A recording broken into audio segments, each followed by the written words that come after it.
Hello and welcome back, teman-teman netizen atau warganet yang saya hormati semuanya. Di konten terbaru hari ini sudah jelas dan pasti saya ingin memberikan analisa dari pertandingan di English Premier League antara Manchester United versus Tottenham Hotspur yang berakhir untuk kemenangan Tottenham Hotspur dengan skor telak 0-3. Saya ulangi lagi, yang berakhir untuk kemenangan Tottenham Hotspur dengan skor telak 0-3. Saya ulangi sekali lagi, untuk ketiga kalinya dan terakhir kali, berakhir untuk kemenangan Tottenham Hotspur dengan skor telak 0-3. Silakan kalian yang merupakan fans dari Manchester United jika ingin marah dengan 3 kali pengulangan skor akhir dari pertandingan semalam yang baru saja saya katakan. Karena sekarang ini menurut hemat saya situasinya sudah memasuki situasi gawat dan darurat bagi Manchester United. Saya sungguh tidak menyangka bahwa Manchester United bisa kalah dengan skor telak dari Tottenham Hotspur. Pada saat Tottenham Hotspur itu tidak full team. Kita tahu bahwa mereka memang sudah lama tidak lagi diperkuat oleh Harry Kane. Dan untuk pertandingan semalam, Ange Postecoglou, pelatih dari Tottenham Hotspur, tidak bisa menurunkan 2 pemain andalan, yaitu Son Heung-min dan juga Richarlison. Tetapi Tottenham Hotspur yang bisa membantai Manchester United di Stadion Old Trafford yang kita semua kenal dengan stadion yang memang angker bagi tim-tim lawan. Pada saat Manchester United masih dilatih oleh Sir Alex Ferguson. Tapi sekarang dengan Erik ten Hag, Old Trafford bukan lagi teater impian tetapi menjadi teater lawak. Saya mengatakan ini bukan untuk mengejek fans dari Manchester United, tapi faktanya seperti itu teman-teman. Karena saya sangat serius membuat konten ini. Memang saya adalah fan dari Arsenal, tapi saya juga ingin agar Manchester United juga bersaing di zona papan atas seperti dulu yang mereka lakukan pada saat ada rivalitas antara Arsene Wenger dengan Sir Alex Ferguson. Jadi sebagai fan dari Arsenal, saya kangen dengan perlawanan dari Manchester United. Gampang sekali Manchester United kalah di Old Trafford. Ini kan sesuatu yang di luar dugaan kita semua tentunya. Setiap kali Erik ten Hag ditanyakan pertanyaan, dia selalu punya alasan. Selalu punya alasan. Jadi yang saya lihat, dia tidak punya yang namanya filosofi permainan, tetapi dia punya 1001 alasan setelah Manchester United kalah. Aneh banget ini pelatih. Oke lah, memang dia telah berhasil mendapatkan 2 trofi, tapi kan bukan saja trofi yang penting. Namun yang lebih penting lagi adalah konsistensi dalam permainan.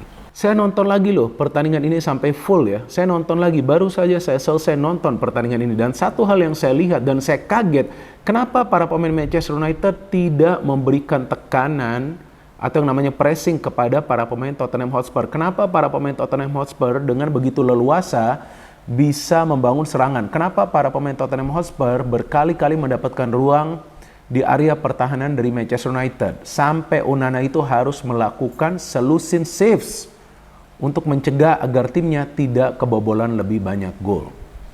Padahal kita lihat formasi dan juga susunan pemain dari Manchester United tidak banyak berubah. Kan untuk pertandingan ini Erik ten Hag si paling keras hanya melakukan 2 perubahan di lineup, yaitu memainkan Rashford dari awal dan juga Ugarte menggantikan Eriksen dan juga Diallo. Jadi seharusnya nggak akan ada pengaruh dalam sinergi di antara para pemain. Tapi kita lihat mereka permainannya kocar-kacir alias berantakan alias semerawut.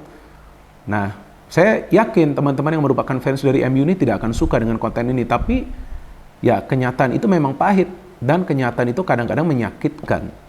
Tapi ya inilah kenyataannya, sekarang Manchester United belum bisa berkembang sejak dilatih oleh Erik ten Hag. Jika bisa berkembang, seharusnya nggak seperti ini. Kok sudah bisa menang di Southampton, seri lawan Palace, kemudian imbang lawan Twente bukan merupakan klub raksasa dari Belanda.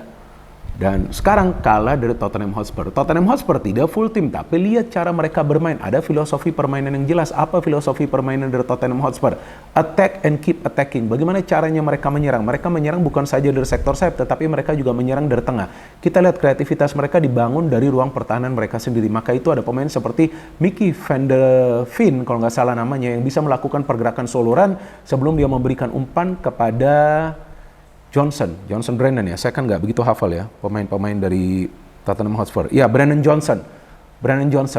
Kok bisa si Van de Ven ini melakukan pergerakan tanpa mendapatkan pressure sampai masuk ke dalam kotak penalti? Kok bisa Brennan ini free, tidak terkawal? That means something is wrong with the philosophy of play from Manchester United. Dan bagi saya yang walaupun merupakan fan dari Arsenal, ini sangat menyakitkan. Jujur nih, saya bukan lagi playing victim. Sangat menyakitkan bagi saya. Tim seperti MU itu tidak bisa bersaing di papan atas. Mereka harus berada di atas. Bukan di papan tengah, apalagi di papan bawah. Mereka harus berada di atas. Mereka harus bersaing di atas. Gak bisa tuh alasannya karena memenangkan trofi. Hey, football is not all about trophies. Football is about system of play. Sistem permainannya itu seperti apa? Ini sistem permainan yang lawakan. Karena gak ada sistemnya, maka itu Onana melakukan banyak saves. Oleh karena itu, kalau bagi saya, man of the match dari pertandingan ini, walaupun Tottenham menang, adalah Onana. Kenapa? Karena dia melakukan total 8 saves. Dia melakukan total 8 saves loh, untuk menggagalkan upaya dari para pemain Tottenham Hotspur. Kalau nggak, Tottenham sudah menang dengan skor 10-0. Malu gak tuh? Nah, jadi saya gak ngelihat ada filosofi. Ya, semua pemain dari MU yang bermain di lini pertahanan itu mendapatkan kartu kuning. Nah, itu artinya gak ada sinergi dengan pemain yang bermain di lini tengah. Ugarte juga diganti akhirnya kan karena gak jalan perannya. Sebelumnya Casemiro bermain melakukan kesalahan, Eriksen bermain gak bisa tahan lama, gak bisa tahan sampai 90 menit. So, lagi berantakan ini Manchester United. Satu-satunya pemain yang menurut saya mainnya bagus itu Kobbie Mainoo, sayang. Dia gak bisa bermain sampai full, kayaknya cedera. Bruno mendapatkan kartu merah, itu sangat kontroversial keputusan dari wasit. Pada saat saya mengatakan bahwa wasit itu salah memberikan kartu kuning kedua kepada Trossard, banyak di antara teman-teman mengatakan saya tidak objektif. Padahal saya sudah menjelaskan bahwa wasit-wasit di EPL itu gak konsisten. Nah, di pertandingan semalam itu salah itu wasit langsung memberikan red card. Itu bukan termasuk pelanggaran yang dalam golongan professional foul. Ya kan memang ada foul dari Bruno, tapi paling tidak kartu kuning itu sudah cukup. Nah, karena Bruno mendapatkan kartu merah, semakin berantakanlah permainan dari Manchester United. Walaupun sebelumnya juga sudah berantakan, bukan berarti MU gak punya peluang, ada peluang. Ya, peluang dari Zirkzee yang umpannya dari Mainoo bagus, ada juga peluang dari Garnacho yang umpannya dari Rashford, tapi hanya 2-3 peluang yang bisa mereka ciptakan karena mereka lebih sibuk dalam bertahan. Tapi bertahannya pun gak ada bala bantuan dari pemain di tengah, apalagi dari depan. Bruno mendapatkan kartu merah. Ya, saya harus melihat karena saya lupa. Bruno mendapatkan kartu merah, kemudian Kobbie Mainoo sangat disayangkan cedera. Mason Mount masuk, Mason Mount pun gak ngerti mau lakukan apa. Nah, saya gak ngerti nih pada saat sesi latihan ngapain, hanya ngobrol, bercandaan, dan juga ngopi. Ya, para pemain dengan Erik ten Hag, sehingga Mason Mount baru masuk juga mendapatkan kartu kuning. Kemudian Casemiro dimainkan dan ditarik keluar Joshua Zirkzee. Oh my God, Mr. Ten Hag, menir Ten Hag, apa yang Anda pikirkan? Apakah Anda tidak memerlukan striker untuk bisa mencetak gol? Kenapa Anda tidak memainkan si Højlund pada saat menggantikan Joshua Zirkzee? Apa yang ingin Anda lakukan? Apakah dalam posisi tertinggal Anda ingin bertahan walaupun tim Anda bermain dengan 10 pemain, tapi kan tim Anda bermain di kandang sendiri? Oh my God, Erik ten Hag. Dan akhirnya Tottenham Hotspur bisa mencetak gol kedua pada saat Brennan Johnson tidak terkawal melakukan pergerakan memberikan umpan kepada Kulusevski. Kok bisa Kulusevski free mencetak gol lagi-lagi dari dalam kotak penalti? Jangan-jangan nih ada konspirasi terhadap Erik ten Hag. Lucu banget ini pelatih. Ya kan, si paling keras. Ronaldo diusir, Sancho diusir, De Gea diusir. Setelah ini, Rashford yang akan menjadi korban selanjutnya dari Erik ten Hag karena memang permainannya gak berkembang sama sekali. Rashford di sini kacau banget. Maka itu kan dia dikeluarkan juga, akhirnya diganti dengan Højlund. Sudah 0-2, udah Tottenham enak banget mainnya. Gak ada tuh fight back dari Manchester United sebelum akhirnya Solanke mencetak gol ketiga. Lagi-lagi Solanke tidak terkawal dengan begitu mudah bisa mencetak gol, melengkapi kemenangan dari Tottenham Hotspur. Dan di babak kedua itu De Ligt mendapatkan peluang dan Casemiro mendapatkan peluang untuk mencetak gol yang off target. Jadi saya melihat gak ada fight back dari para pemain Manchester United dan mereka tidak ada yang namanya system of play yang bisa saya baca. Mungkin teman-teman bisa membaca system of play dari Manchester United, tapi kalau bagi saya system of play dari Manchester United penuh teka-teki alias misteri. Hanya Ten Hag yang tahu dan hanya Ten Hag yang punya 1001 alasan Dan dia mengatakan setelah kekalahan ini bahwa dia tidak akan dipecat. Luar biasa confident pelatih ini. Kok bisa dia mengatakan seperti itu? Aneh kan? Kok bisa dia mengatakan dia tidak mungkin dipecat? Tapi seandainya MU mulai kalah dan kalah, apakah dia tidak akan dipecat? Hebat banget ini pelatih. Artinya dia punya saham dong di Manchester United. Atau mungkin dia punya orang dalam. Tapi jujur dari lubuk hati saya ingin MU ini bangkit agar bisa kembali bersaing. Jadi seperti yang selalu saya katakan, yang teman-teman tidak sepakat sebelumnya, bahwa masalahnya bukan di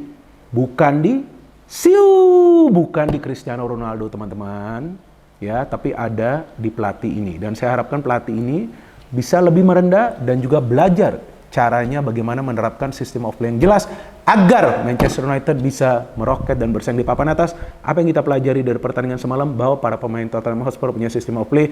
Mereka mengandalkan dua fullback mereka untuk maju, mereka mengandalkan pemain di tengah untuk melakukan pressing agar counter dari MU tidak bisa jalan, padahal MU bermain di kandang sendiri tapi mereka main counter. Apa yang mereka lakukan di depan, kita lihat ada sinergi yang baik antara, saya semakin semangat nih, antara Timo Werner pun hampir mencetak gol, Solanke dan juga Brennan Johnson. Jadi itu saja yang bisa saya berikan analisa, dan saya juga ingin memberikan informasi kepada teman-teman bahwa kemungkinan tanggal 3 Triple B akan mulai mengudara dari studio baru. Saya harapkan studio baru tersebut sudah bisa siap.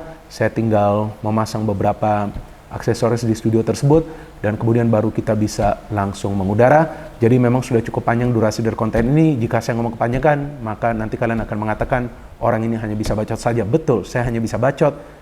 Tapi bacot saya adalah bacot yang berkualitas, karena Triple B bukan saja singkatan dari bola bung Binder, tapi juga artinya Binder bukan bazar. Senggol dong! No hate, no politics, only football. Salam sepak bola.